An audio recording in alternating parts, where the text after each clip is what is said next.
Hello students, how are you all? I hope you all are doing really well. So students, today we are going to start chapter name, the daffodils. Daffodils क्या होते हैं पता है क्या आपको? Daffodils एक flower होता है. कैसा फ्लावर होता है इसको शायद आपने देखा भी होगा मगर कभी आपको ये याद नहीं रहते. सो ये जो पर्टिकुलर पोम है ये इन्हीं डैफोडिल्स के ऊपर है. सो हमारी ये पोम भी विलियम वर्ड्सवर्थ ने ही लिखी है. तो मैंने आपके लिए 2 पैराग्राफ पढ़े हैं और मैं आपको इनको एक्सप्लेन करके बताती हूँ. I wandered lonely as a cloud.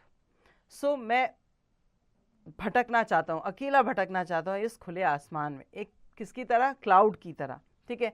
That floats on high over vales and hills, जो ऊंची घाटियों और पहाड़ियों में तैरते रहते हैं. फ्लोट्स कैसे करते हैं? आपने देखा ना क्लाउड्स को कैसे फ्लोट करते हैं इधर से उधर. When all at once I saw a crowded, जब मैंने अचानक देखा, मैं ऐसे तैरता हुआ जा रहा था और मैंने अचानक जब देखा कि नीचे बहुत क्राउडेड है, मतलब बहुत भीड़ लगी हुई है, a host of golden daffodils. और मैंने क्या देखा? वो किस चीज़ की भीड़ थी? गोल्डन डैफोडिल्स की. घाटी में फैले हुए थे वो. Beside the lake beneath the trees fluttering and dancing in the breeze. Lake के साइड में पेड़ों के नीचे फ्लटर और डांस कर रहे थे हवा के साथ साथ. Continuous as the star that shine and twinkle on the Milky Way. They stretched in never-ending line along the margin of the bay. 10,000 saw I at a glance, tossing their head in sprightly dance. Okay, so यहाँ पर ये क्या कहते हैं कि जैसे आकाश गंगा जो होती है, हमारा जो आसमान होता है उसमें कैसे तारे जो वो फैले होते हैं, एकदम बिखरे होते हैं ना, रात में टिमटिमाते रहते हैं, पूरे रात टिमटिमाते रहते हैं, वैसे ही ये भी जो डैफोडिल्स थे वो पूरी पूरे एरिया में फैले हुए थे और लगातार, मतलब ऊपर से अगर आप देखो तो येलो कलर के डैफोडिल्स जो हैं वो आपका अट्रैक्शन खींचते हैं. ठीक है.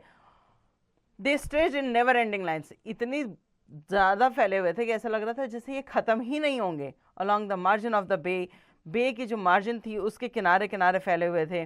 ठीक है. 10,000 saw I at a glance. जब मैंने एक बार देखा तो ऐसा लग रहा था दसों हज़ारों जो है 10,000 के करीब ये फैले हुए हैं उसके अंदर, घाटी के अंदर.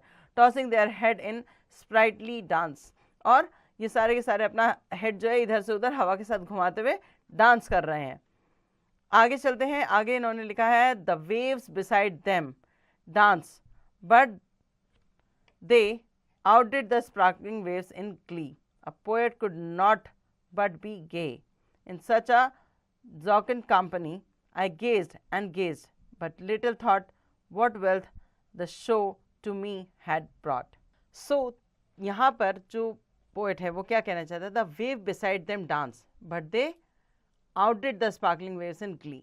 सो वो बताता है कि जो ये वेव्स जो उसके साथ बह रही हैं या जो चल रही हैं वो उन्हें भी पीछे छोड़ देती हैं. वो अपनी खुशी में इतना खुश हैं या वो डांस कर रही हैं अपने हवा में कि उन्हें उससे किसी चीज़ से मतलब नहीं आता है. तो पोइट कहता है कि अगर आप इस तरह की खुशमिजाज कंपनी में है, जॉकेंड कंपनी का मतलब ऐसे लोग जो आपको हमेशा खुश रखते हो, हैप्पी रखते हो, जिनको देखकर आपको अच्छा लगता हो, ऐसी कंपनी में आप कभी रहकर सैड फील नहीं करेंगे. सो जो पोइट है जो अपने आप को क्लाउड बन समझ रहा है और उड़ता जा रहा है उस एरिया में, वो कहते हैं कि मैं देख रहा हूँ, देखता ही चला जा रहा हूँ. ये जो चीज़ें, ये जो वेल्थ मेरे आगे पड़ी है, जो ये डैफोडिल्स की जो घाटी है जिसमें इतनी सारे डैफोडिल्स जो हैं वो डांस कर रहे हैं, वो अपने मस्ती में ही झूमे हुए हैं, उनको मैं देख रहा हूँ. For oft when on my couch I lie in vacant और इन पेंसिव मूड. जब मैं कभी अपने घर पे अपने काउच पर लेटा रहता हूँ, खाली रहता हूँ, बहुत टेंस मूड में होता हूँ, दे flash upon that inward I which is the bliss of solitude, and then my heart with pleasure fills and dance with the daffodils. और तब मेरी जो इनर आई होती है, मतलब हमारा माइंड क्या होता है कि जब हम लेटे हुए होते हैं, किसी पेन से मूड में होते हैं, तो कभी हमारे दिमाग में से इस तरह का जब थॉट निकलता है कि कितना सुंदर था वो सब, तो क्या होता है हमारा वो मूड जो है वो अचानक से काम डाउन हो जाता है. हम खुशहाली फील करने लगते हैं. हमें अचानक से लगता है कि कितना सुंदर था वो नेचर जो हमने देखा, और वो हमारे अंदर एक खुशी और तरोताज़गी वापस भर देता है ना. वैसे ये कहते हैं कि मेरा भी मन करता है कि मैं भी वैसे ही डैफोडिल्स की तरह हर चीज़ को, हर परेशानी को भुला के सिर्फ डांस करता रहूं और ऊपर से देखने में वो इतने इनको अट्रैक्टिव लगे. सो ये थी पोम जो विलियम वर्ड्सवर्थ ने लिखी थी। इससे पहले पोएम जो हमने पढ़ी थी वो भी इन्होंने ही लिखी थी, और इनकी पोम्स जो है वो काफ़ी मीनिंगफुल होती हैं। उनमें इतना सॉलिड, इतना अच्छा थॉट होता है उसके अंदर कि आप इस चीज़ को जब समझेंगे, जब आप बड़े होंगे तब आपको समझ में आएगी कि इनकी पोएम्स आपको क्या समझाने या क्या बताने की कोशिश कर रही थी। चलिए आगे देख लेते हैं वर्ड मीनिंग। वेल्स मतलब vale is, host a large number, a crowd, margin, edge. So next है sprightly, happy, lively, glee, happiness, jocund, merry, oft, often, vacant, not thinking of anything, pensive, thoughtful, with a touch of sadness, bliss, supreme happiness, solitude, being alone and secluded, मतलब अकेला, अकेलापन जब महसूस होता है, ठीक है, solitude। Okay, now the brain tester, again OMR sheet fill करेंगे आप। Answer zone A, darken the correct option in the OMR sheet.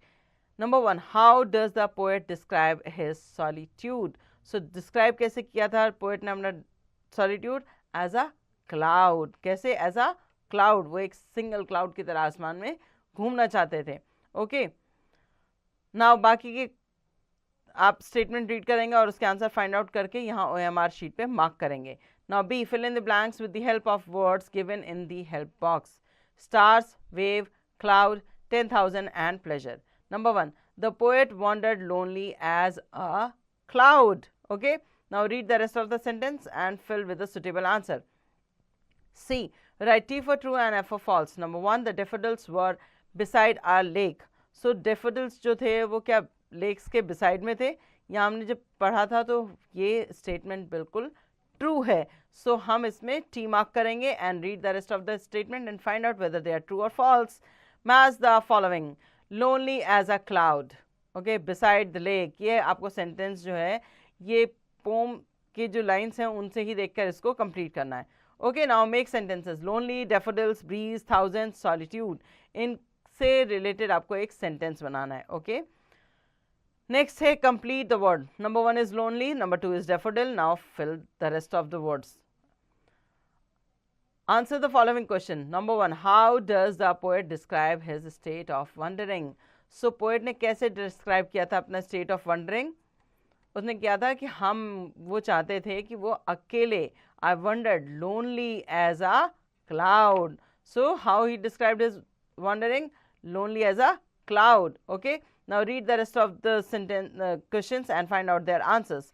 Grammar zone, noun, all the things that are living or non-living, visible or invisible, countable or uncountable come under the category of noun. So जो भी living thing, non living thing, visible, invisible है, countable, uncountable है, या ये सारी चीज़ें क्या आती है? नाउन कैटेगरी के अंडर आती हैं। Generally a noun is the name of a person, place और थिंग। नाउन की डेफिनेशन आप सबको पता है। Example, Ram has bought a new car, the dog was drinking water. So यहाँ जो ब्लू कलर से मेंशन किया हुआ है, राम, कार, डॉग, वाटर, ये सब क्या है? ये नाउन है। Okay, identify the noun in the following sentence and write them in the space given below. ये इसकी एक्सरसाइज का मैं एक भी पार्ट आपको नहीं कराऊंगी, क्योंकि नाउन आप बचपन से पढ़ते आ रहे हैं। एक बच्चा जब भी ग्रामर सीखता है उसमें सबसे पहली चीज सीखता है नाउन। सो यहाँ पर क्या नाउन है वो आपको फाइंड आउट करना है और यहाँ स्पेस जो गिवन है उसमें इसे लिखना है। Okay, now choose the correct noun that should be filled in the blanks. कौन सा सही नाउन इस ब्लैंक्स में फिल होगा वो आपको ढूंढना है। Birds, boy, children, apple, truth, English, Nile, cold. The dash are playing in the garden.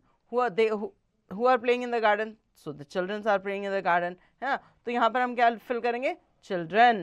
Okay, ऐसे ही आप always speak truth, so always speak the truth. so यहाँ पर आप इसी तरह से बाकियों को क्वेश्चंस को रीड करेंगे, स्टेटमेंट्स को रीड करेंगे और सुटेबल नाउन्स के साथ उन्हें फिल करेंगे। Next, some collective nouns are given below. You have to fill in the blanks with appropriate collective nouns in the blank that follow. Dash of soldiers. So soldiers की क्या होती है? Army of a soldier, ठीक है, army of a soldier. Dash of car, band, herd, army, fleet, crew, bundle, series, pile, flight, crowd. So यहाँ पर आपको इन्हें कलेक्टिव नाउन्स के साथ फिल करना है। एक मैंने आपको करके बता दिया, बाकी के आंसर्स आप खुद से फाइंड आउट करेंगे। Conversation zone, listening and speaking, सुनना है और बोलना है। केयरिंग फॉर लिटिल फ्लावर्स, किस तरह से केयर की जाती है एक छोटे से फ्लावर की। Once upon a time, in a beautiful garden had many colorful flowers. These flowers were just like a small children, full of life and joy. They need special care to grow strong and happy. Each morning, the gardener, Miss Lily, would wake up early to tend to the flowers. She knew that just like children, flowers need sunshine, water and love. एक बहुत समय की बात है, एक बहुत beautiful सा garden था, उसमें बहुत सारे कलरफुल फ्लावर्स थे. वो उनके जो वो फ्लावर्स जो थे वो बहुत छोटे थे, जस्ट लाइक स्मॉल चिल्ड्रन, छोटे बच्चों की तरह थे, full of life and Joy, पूरी तरह से ज़िंदगी से भरपूर और मज़े से भी भरपूर. उन सबको बहुत स्पेशल केयर की ज़रूरत थी ताकि वो स्ट्रॉन्ग और ग्रो कर सके और हैप्पी रह सके. सो हर मॉर्निंग में जो गार्डनर थी मिस लिली, वो उठती थी और अपने फ्लावर्स का ध्यान रखती थी. उन्हें पता था कि बच्चों की तरह फ्लावर्स को भी सनशाइन चाहिए, पानी चाहिए और प्यार चाहिए. Sunshine, miss lily made sure the flowers got plenty of sunshine. वो हमेशा ये सुनिश्चित करती थी कि हर पेड़ को पूरी संपूर्ण मात्रा में बहुत सारा सूर्य का प्रकाश मिले. She gently move them to spot where the sun rays could reach them. वो उन प्लांट्स को उठा के उस जगह पे ले जाती थी जहाँ पर उन्हें ढेर सारी सूर्य के प्रकाश या सूर्य की रोशनी जो है वो मिल सके, सूर्य की किरणें उन्हें मिल सके. Sunshine made the flowers bright and cheerful. Sunshine से जो फ्लावर्स थे वो ब्राइट और चेयरफुल हो जाते थे. Just like how playing outside make children happy. जिस तरह से बच्चों को बाहर खेलना पसंद है, बाहर खेलते हुए बच्चे आपने देखे हैं कभी, कितने खुश होते हैं वो. Water, every day Miss Lily gave the flowers enough water to drink. So lily जो थी वो हर रोज़ पौधों को ढेर सारा पानी देती थी पीने के लिए. Water helped the flowers stay healthy and grow, just like how drinking water and eating good food helps children grow strong. So पानी उन्हें दिया जाता था इसलिए ताकि वो हेल्दी रह सकें और बढ़ें. जिस तरह से छोटे बच्चों को टाइम टू टाइम खाना और पानी दिया जाता है ताकि वो जल्दी बढ़ें और स्वस्थ रहें. Love and attention. Miss Lily spoke to the flowers softly and sang to them. She knew that her loving words and song made the flowers feel cared for, just like children. Flower blossomed how they felt. Okay, so love और attention उन्होंने कैसे दिया. सो miss lily क्या करती थी, उन पौधों से रोज़ बातें करती थी और उनके लिए अच्छे अच्छे गाने गाती थी. उनको गाना गाने से उनको लगता था कि शायद उनके वर्ड्स को वो समझ पाएँ और उन्हें समझ पाएँ कि वो कितना केयर करती हैं उनके लिए. जैसे कि छोटे बच्चे, ना उन्हें वर्ड्स का मीनिंग पता होता है, ना उन्हें जो न्यू बॉर्न बेबीज़ होते हैं उनके साथ क्या होता है, उनको कुछ नहीं पता होता, फिर भी हम उनके साथ बातें करना चाहते हैं, फिर भी हम उनको गाना गा के सुनाते हैं, तो उन्हें ये फील होता है कि ये हमसे प्यार करते हैं. Just like children flower blossom how they felt. जैसा बच्चे जो होते हैं उनको अगर आप अच्छी बातें बोलेंगे, उनसे प्यार से बात करेंगे, प्यार से रखेंगे, तो क्या होगा, वो खुश होकर पूरे घर में चहकते हुए घूमते हैं. और उन्हें डांट दिया जाता है तो क्या होता है, रोते हुए घूमते हैं. ऐसे ही फ्लावर को भी अच्छी बातें, सुंदर गाने सुनाने से उनका क्या होता था, वो ब्लॉसम करते थे, खिलते थे, सुंदर खिलते थे. Okay, now sometimes weed would try to grow around the flowers. कई बार जो वीड्स होती हैं वो ग्रो करने की कोशिश करती थी इन फ्लावर्स के आसपास. Miss Lily would carefully remove the weeds so that the flowers could get the space they need to grow. So इन वीड्स को निकाल के फेंक देती थी मिस लिली ताकि जो फ्लावर्स हैं उनको सफिशिएंट जगह मिले फैलने की, ग्रो करने की. Just like flower need to be protected from weeds, children need to protect from things that can hurt them. जैसे छोटे बच्चे जब खेलना शुरू होते हैं घर में, तो आसपास जो भी ऐसी चीज़ें होती हैं जो उन्हें हार्म पहुंचा सकती हैं, हम वो चीज़ें वहाँ से हटा देते हैं. ऐसे ही प्लांट्स के साथ भी होता है. जब वो ग्रो करने शुरू होते हैं तो उनकी जो मिट्टी होती है या आसपास का जो एरिया होता है उसमें वीड्स ग्रो करना शुरू हो जाती हैं. और वो वीड्स क्या होती हैं, उनके प्लांट का पूरा न्यूट्रिशन जो है वो एब्जॉर्ब कर लेती हैं, उन्हें हार्म पहुँचाती हैं. तो इसलिए उन वीड्स को निकाल के फेंक दिया जाता है ताकि प्लांट को अच्छी जगह और अच्छी मिट्टी मिल सके यूज़ करने के लिए. At night miss Lily would टक the flowers in, making sure they were safe from the cold. She knew that rest was important for the flower to grow strong, just like how children need a good night's sleep. तो रात के समय में miss lily क्या करती थी, सारे flowers को लाके अंदर कहीं सेफ रख देती थी, क्योंकि उन्हें पता था कि पेड़ों को रात में ठंड लग सकती है और उन्हें बहुत सारा रेस्ट चाहिए, जैसे कि छोटे बच्चों को चाहिए होता है ना, ताकि वो अच्छे बड़े पौधे बन सके और या बच्चे जो है बड़े होकर अच्छे स्ट्रॉन्ग पर्सन बन सके. वैसे ही उन्हें रात में अच्छी नींद के लिए सुलाया जाता है, वैसे ही उनको वो प्लांट्स को भी सुलाती थी. The flowers in Miss Lily's garden grew to be the most beautiful in the land because of her gentle care. उस पूरे लैंड में मिस लिली के गार्डन में जितने सुंदर फूल और जितने सुंदर फ्लावर्स थे उतना किसी के पास नहीं थे, क्योंकि वो उनकी जेंटल केयर करती थी। They stood tall and bright, बड़े हुए, लंबे हुए और बहुत ब्राइट फ्लावर्स हुए। Just like how children thrive when they are cared for with love, patience and kindness. जैसे कि छोटे बच्चों को जब हम बहुत प्यार से, अच्छी केयर से, अच्छे पेशेंस और काइंडनेस के साथ पालते हैं तो कैसे स्ट्रॉन्ग पर्सन बन के डेवलप होते हैं, वैसे ही वो प्लांट भी हुए थे। And so the flowers and children in the garden of life bloomed happily ever after. So इसी तरह से पेड़ पौधे या फ्लावर्स जो हैं, जो फूल हैं वो, और बच्चे जो हैं गार्डन में, वो क्या करते हैं, ब्लूम करते हैं हैप्पीली एवर आफ्टर, हमेशा के लिए खुश रहते हैं और अच्छी तरीके से ब्लूम करते हैं। Number 1, what did Miss Lily do to ensure that the flower got enough sunshine? तो वो उन्हें मूव कर देती थी, है ना। यहाँ हमने पढ़ा था ना सनशाइन वाले पार्ट में कि she gently move them to spot where the sun rays could reach them. So ये था इसका आंसर। ऐसे आप बाकी रीड करेंगे और इसके आंसर्स को फाइंड आउट करेंगे। Activity zone, write an autobiography of a tree, you may pick up any tree of your choice. So आपको ऑटोबायोग्राफी लिखनी है किसी भी ट्री की और पिक करना है कोई भी एक ट्री ऑफ योर चॉइस, ठीक है। क्लूज, ओरिजिन, कहाँ से ओरिजिन है, फेवरेबल कंडीशन क्या है उसके ग्रो करने की, द पीरियड ऑफ ग्रोथ, उसका पीरियड ऑफ ग्रोथ क्या होता है, सराउंडिंग्स कैसी चाहिए, वेदर कैसा चाहिए, the surroundings, the weather, the friendly animals and the flowering season of the fruit, ठीक है। तो उसमें फ्रेंडली एनिमल्स कौन से हैं जो उसके आस पास रहते हैं तो उसको कोई नुकसान नहीं पहुंचता, फ्लावरिंग सीजन क्या है और उसके फ्रूट्स कब आते हैं, ठीक है। सो ये सारी डिटेल आपको यहाँ पर उस पर्टिकुलर ट्री की ऑटोबायोग्राफी यहाँ पर लिखनी है। ऑटोबायोग्राफी का मतलब होता है उसकी जीवन गाथा। Okay, prepare a profile of each of the following tree and paste the picture. यहाँ सिमिल ट्री जो होता है उसका आपको पिक्चर पेस्ट करना है, उसकी बॉटेनिकल नाम जानिए, हैबिटेट जानिए, किस तरह के कंडीशन में रहते हैं, क्या उसके कैरेक्टरिस्टिक हैं, कलर ऑफ फ्लावर्स क्या है और उसका यूज़ क्या है। और लास्ट में नेम दिया है कचनार।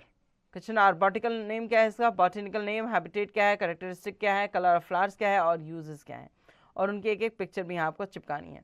Play zone, organize a nature scavenger hunt where students search of various natural item like different type of leaves, flowers. These activity will help them to connect with nature and express their emotion. एक organise कीजिए ऐसा scavenger Hunt जो nature से हो, जैसे आप garden में गए, डिफरेंट प्लांट्स की लीव्स को इकट्ठा किया आपने, डिफरेंट तरह के जो प्लांट्स हैं उनकी स्टिक्स इकट्ठी की, या कुछ ऐसी नेचुरल चीज़ें इकट्ठी की और उन्हें लाकर पेस्ट करें, एक दूसरे को दिखाएं, और इससे क्या होगा कि आप नेचर के और नज़दीक जाएंगे और अपने एक्सप्रेशंस जो हैं, अपने इमोशंस को एक्सप्रेस करना सीखेंगे। सो ये था हमारे चैप्टर का एंड। होपफुली आपको चैप्टर अच्छे से समझ आ गया होगा। चैप्टर की पेंडिंग एक्सरसाइज आपको खुद से करनी है।